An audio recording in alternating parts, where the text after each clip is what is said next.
Hi everyone. So in this lab, we looked at how acid rain affects plants, soil, and ecosystems. When I watered the seeds with acidic water, I noticed that they germinated more slowly and grew weaker than seeds watered with normal, neutral pH water.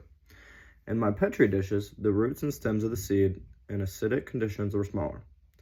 This shows that acidic water can stress plants, and in real ecosystems, it could affect the whole food chain by weakening plants that animals rely on. For the soil part, I used samples from our garden/backyard, and the soils were different shades of brown, mostly fine-grained with some small pebbles. I noticed that the soils with more clay seemed to resist pH changes better.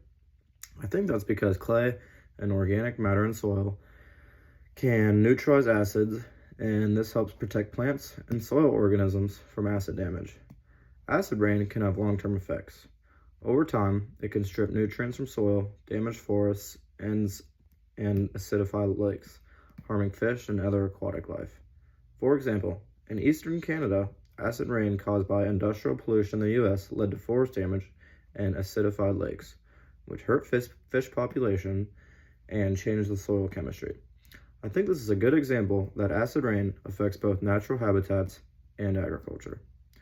If I were explaining this experiment to somebody else, I would tell them to watch how seeds and soil respond, measure pH carefully, and think about what you see in the lab connects to the environment outside.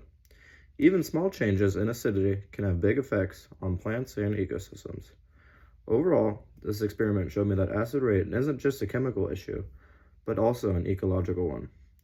It highlights how interconnected soil, plants, and water really are, and how when one is affected, the others also suffer. Thank you.